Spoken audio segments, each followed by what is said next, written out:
Hello everybody, MDpolo here at Range USA. Today we got the Smith & Wesson Bodyguard 2.0. The new hotness of this. I've been trying to get my hands on one for quite a while, but as soon as they come into Range USA, they fly off the shelf. So finally got my hands on one. We're seven-ish yards out. We got MagTech, and this one is 95 grain. So the mag says that it'll take 12, and even using the loader and pushing really hard, I could only get 11 in. So I was not able to get 12. We are, like I said, about 7 yards out. This is really, I'm by myself in the range, so don't freak out. This is really small. I mean, look at the size. I got medium-sized hands, and this is how small this thing is. All right, let's see how we do.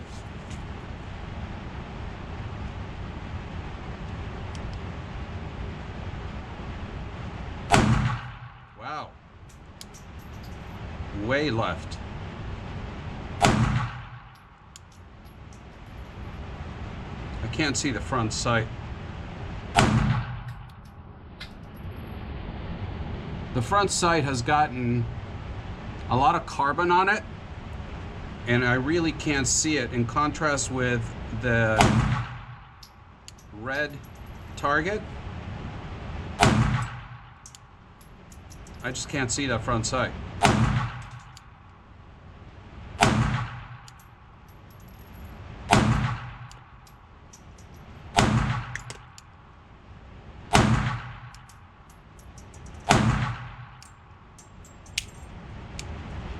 Okay, that's 12.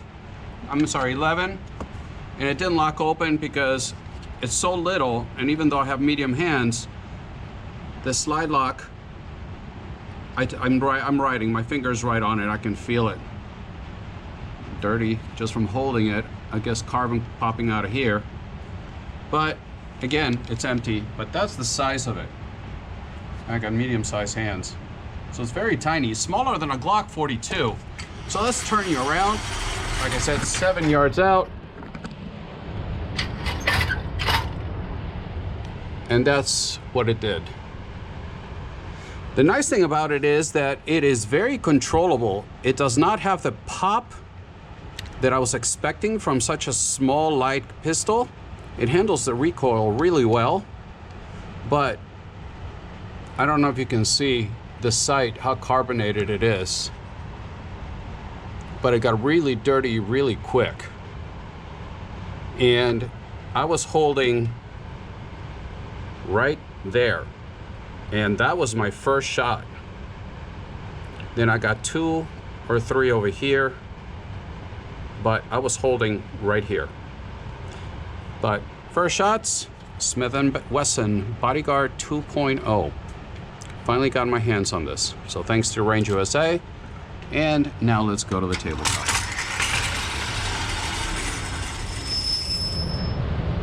All right, everybody, so what I did, I took a second target and shot it.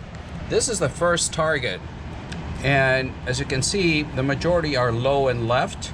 So I took another target and did another 11, and again, low and left. So on the second one, I tried to adjust, and I was aiming right here.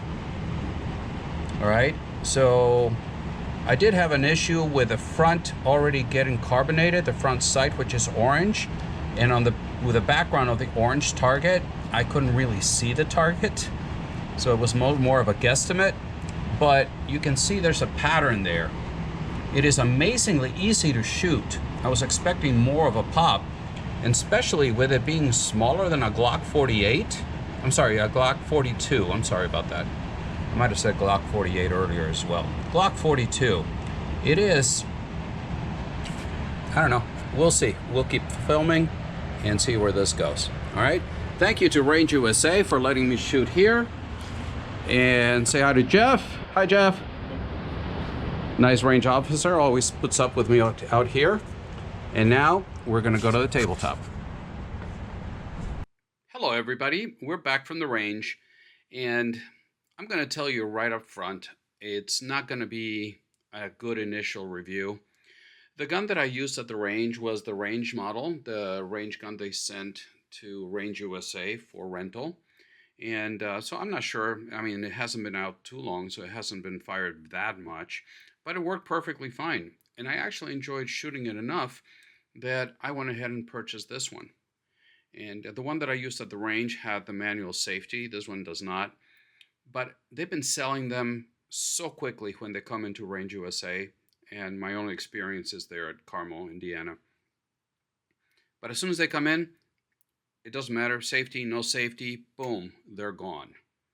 And even though I'm a brand ambassador for Range USA, I couldn't get my hands on one of these until just recently. But my shooting experience, it was good enough that I said, okay, I'm going to go ahead and purchase it and do some testing and try to give you my thoughts and opinions. And so shot the one at the range, liked it, bought this one, brought it home. And the first thing I do every single time that I get a new gun is I take it apart, disassemble it, and clean all the gunk, all the factory oil that comes in it, and put some good stuff in it and give it the best chance I can, for it to function the way it was supposed to.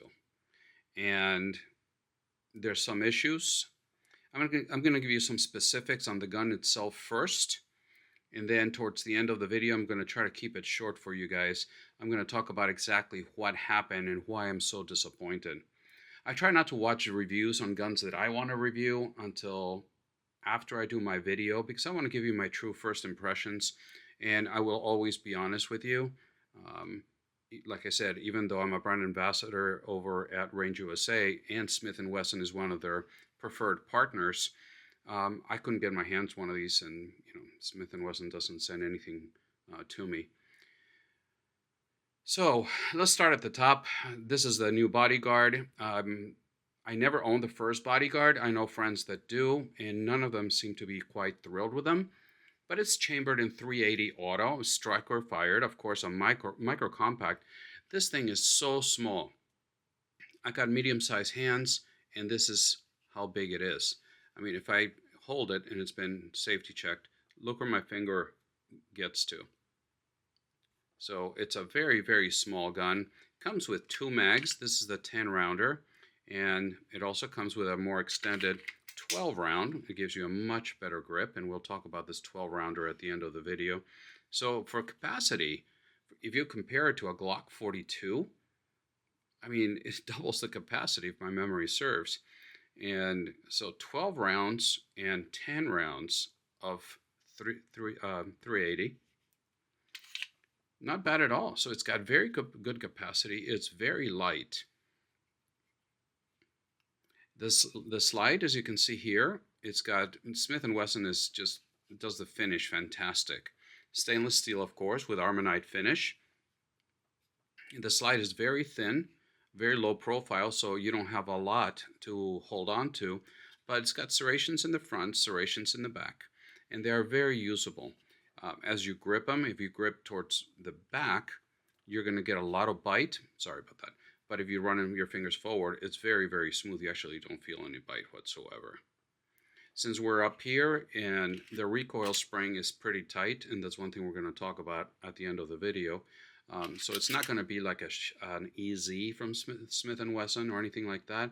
You do need to put some muscle into it and to get it racked up. I don't know yet if that's going to loosen up over time, but that's one observation that I have. The sights are interesting. The back, as you can see here, is just blacked out serrated, and the front has this orange reddish tritium vial in the middle with orange reddish surrounding circle and circle dot, but it's not really a bright orange, and it's not really a bright red. It's pretty dull. I don't know if the focus is going to catch up or not, but it's pretty dull, and I just wish it was a little brighter, either orange or red, pick your color, but make it a little brighter. That's just personal preference there. The other thing is the rear, if you can see there, it's got a lot of space between the posts for the front to wiggle around. Now I know this gun was made for close distance and get off me gun, but I would have liked to see a little bit different rear sight, a little bit closer post, so I don't have that much wiggle room here. And I don't know if you saw in the shooting portion of the video, I think you could tell that I was struggling with finding center mass with this. Going down to the frame, of course, it's going to be a polymer frame, and they did the frame, I think, very, very well. They give you index points right here on both sides, so your finger has a place to your trigger finger has a place to find on the frame, and so does your support hand, your thumb, if you do thumbs forward like this. So that's a nice thing. It's the same texture as they do in the front and in the back. They put it on the sides. So that was very well done. I like it. The texture, you find it everywhere. In the old Smith & Wesson and the Shield, for example, you had texture in the front, texture in the back, but this was just plain, just no texture whatsoever.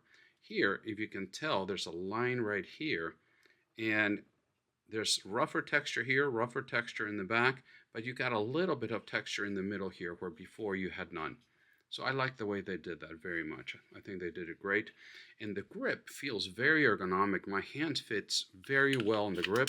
With a 10 round mag, I got medium-sized hands. I get almost a full pinky, and it just feels good. Out on the range, it felt good. With a 12 round, I got plenty of grip. All right, so that helps in controlling this. And the grip also has texture in the front, texture in the back. So as far as the texture is concerned, I think Smith & Wesson did a really good job. And the frame has a beaver tail here that is cut pretty high, so it allows you to get in and you really get high close to the slide. You got a little bit of an undercut, and you got a very, very, and I mean very small trigger guard.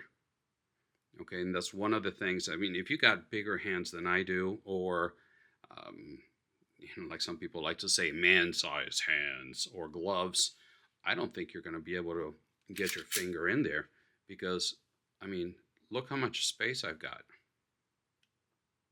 Okay, and my fingers are not that big. And that was another thing, is as you're indexing here and you're resting your trigger finger here, when you go look for the trigger, I really have to bend my finger to look for it. Okay, so it's not something I can just quickly go in. Now, mind you, that could be just training, and once you get, if this turns out to be somebody's carry gun and you're going to be practicing with this all the time, well, that's something you can train around or get yourself used to it. But that's something on my initial impressions I noticed was having to find the trigger. All right, because there's not a lot of room in very, very small trigger guard, like I said here. And sticking with the trigger, we're going to find a flat trigger with the safety. Some people call it the safety dingus. So you got the blade safety right here, and it gets pretty flat. And with a safety, I mentioned the safety. You can get this model with a thumb safety or without a thumb safety. I chose it without, but if you prefer, or if you need it because of pocket carrying and whatever you do, you can get it where you've got the thumb safety and you got the blade safety on the trigger. Now, going to the trigger, I mentioned it's got the blade safety in there, flat face trigger, and you're going to be, Smith & Wesson says that it's a 10-pound trigger. I really couldn't tell you. I think it's about 6, 7. There's the reset. You got kind of a wall. You got there, but there's a lot of crackling you feel on your finger until you get to the real wall, and then you really got to press through it. Now, I've got a trigger gauge, and I wanted to do a trigger pull test on you for you, but the trigger guard is so small that the trigger gauge won't fit. Now, I can wiggle it like this and turn it, but there's zero room. And every time I try to pull on it, it was telling me that it was a 2-pound or 2.5-pound trigger. So, and there's no way. So it was not giving me accurate readings, and so I'm not going to use those readings. But that's how small the trigger guard is. The disassembly of this is exactly the same as the current M&Ps.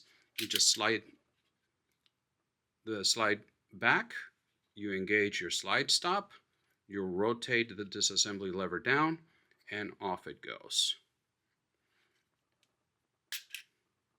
You do have to press the trigger and you disassemble it.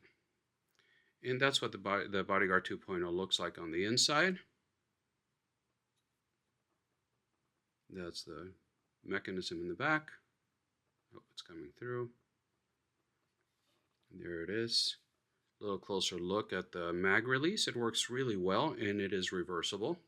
It's got some texture, and it's in a very good spot because, well, you know, it's so small, there's no way you can't reach it. But I hit it with my joint right there. And your slide.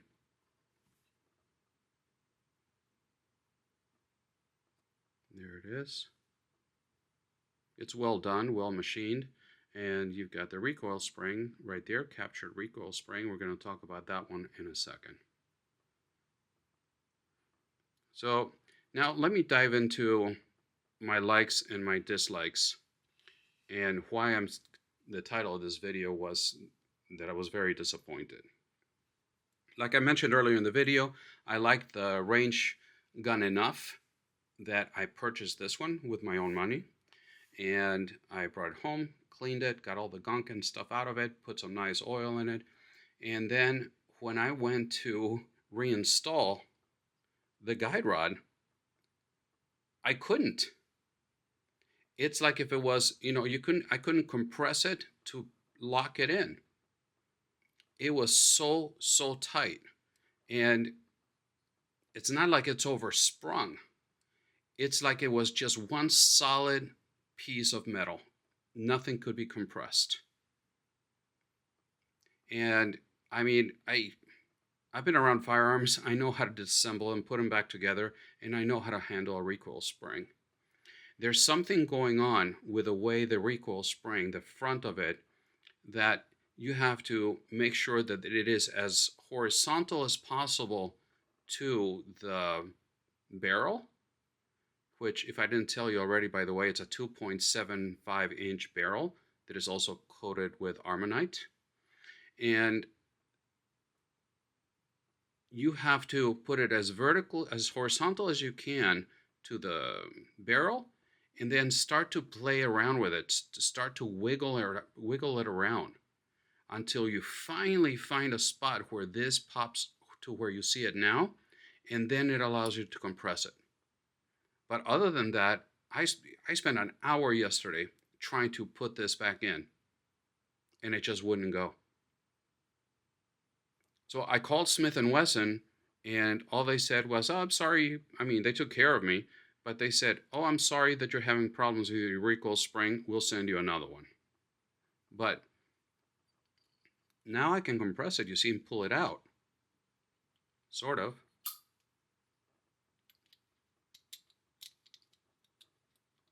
It's just not,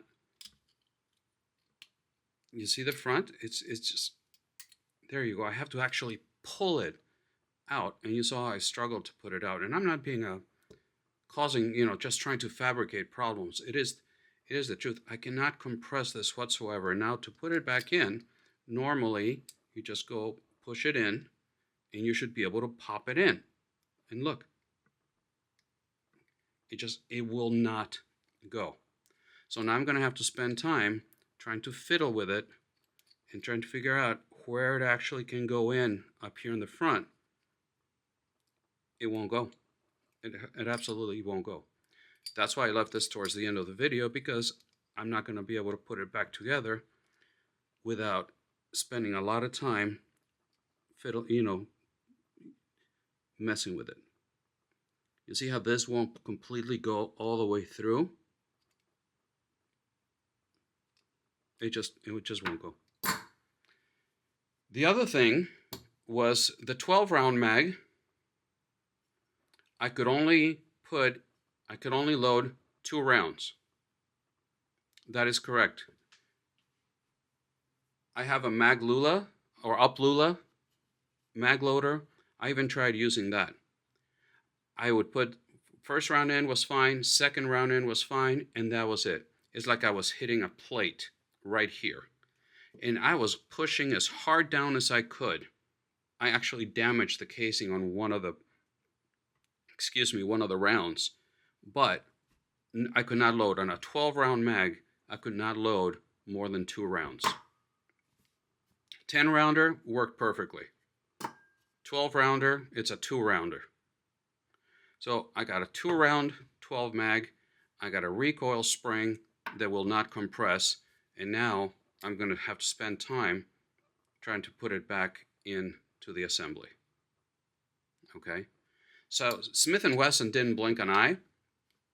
They said, we're sending you a new mag and we're sending you a new recoil spring.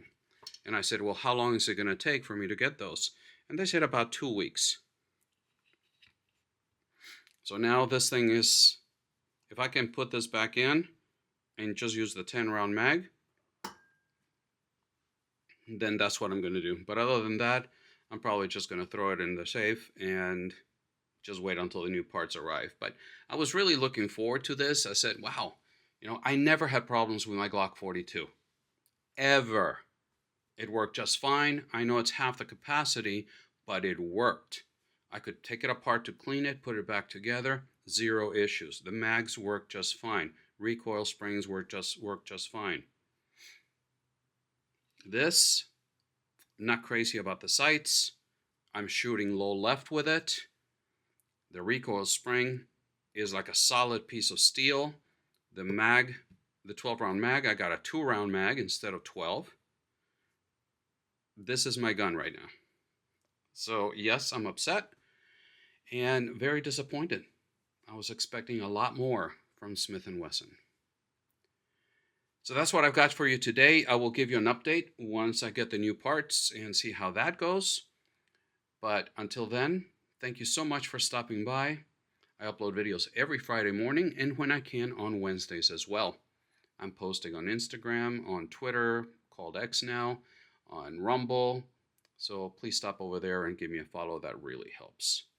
I appreciate your time very much. Once again, thank you for stopping by. And until the next time, God bless.